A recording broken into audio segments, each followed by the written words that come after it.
Would you like to understand how famous artists created great images and use that understanding to experience the immense pleasure of creating your own beautiful photographs during your daily life? Before you step through this doorway that certainly changed my life, I'd like to introduce you to three concepts. The first of which is not all images have to be of eye-popping subjects. For example, a canyon during a sunset. Yes, it's likely that that subject is going to catch your attention. However, is it possible that more everyday subjects can be made beautiful? Using the composition skills I'm about to give you, you're going to be able to create beautiful images from everyday subjects. In fact, I actually prefer them because you're not relying on a pretty subject in order to carry the image. Also, you don't have to spend a lot of money and travel great distances in order to find outstanding subjects. They're all around you in your everyday world. It's just a question of how to compose them. Step number 2. Did you know that balance is a way to compose images? If you make a drawing, a sketch on a page, you have to balance it. A little over here, a little there, a little there. And that's the way almost everything is. Art is, like music, composition. We seek order. And when you can balance one part of an image with another part of an image, you're creating a sense of order in which people can understand and enjoy your images. What? Well, I'm going to demonstrate that later. Step number 3 is the brightness weight illusion. This means that dark objects can sometimes appear heavier than bright objects. For example, if I had a white empty cardboard box and a black empty cardboard box, if I threw the white cardboard box toward you, your brain may anticipate before you caught the box that it was lighter in weight.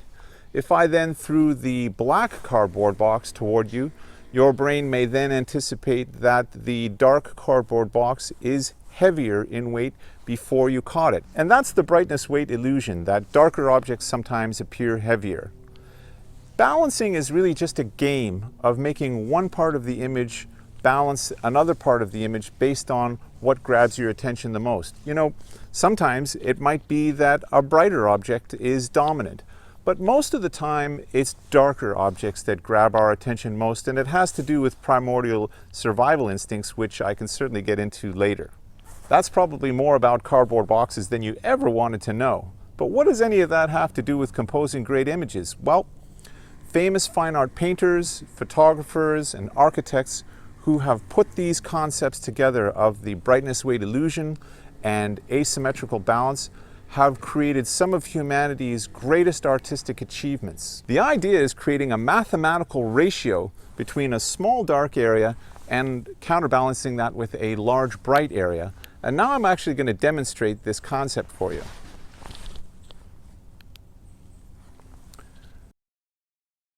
As we pan the camera to the right, we're going to look for a composition of balance.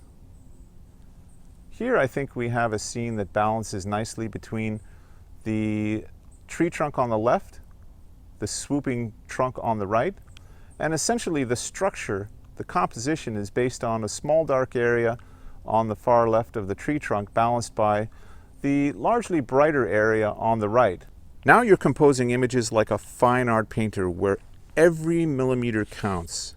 You're creating relationships between all the parts of the image so they work harmoniously together.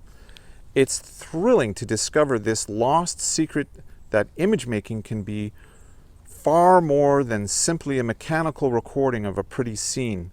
And the quality of results will be far better, and you'll get immense satisfaction and pleasure from the process. Using this method of composition, you can create beautiful images anywhere, anytime, any place with any camera. This is an example. It's just a random spot in the forest. And walking through spaces like this, opportunities may not, jump out to you obviously, but that's part of the benefit of this methodology, that as you do this more, you will develop a greater sense of pattern recognition to be able to identify opportunities, whether in image making or in other arenas such as business. It takes a little bit of practice to get good at this, but once you have it, Like riding a bicycle, it becomes one singular graceful act, and you'll have it for the rest of your life. Dr. Sanjay Gupta, a chief neurosurgeon and chief medical correspondent for CNN, says that activities like this can help you to continuously develop and improve your mind throughout your life. The brain is one organ that can continuously improve and get better and sharper throughout your life. You could start to paint, you could be creative, but the simple act of doing it actually starts to harness all these other areas in your brain. My name is Paul, and I welcome you to this world of better understanding the works of famous artists, as well as being able to have the pleasure and satisfaction of creating your own beautiful imagery.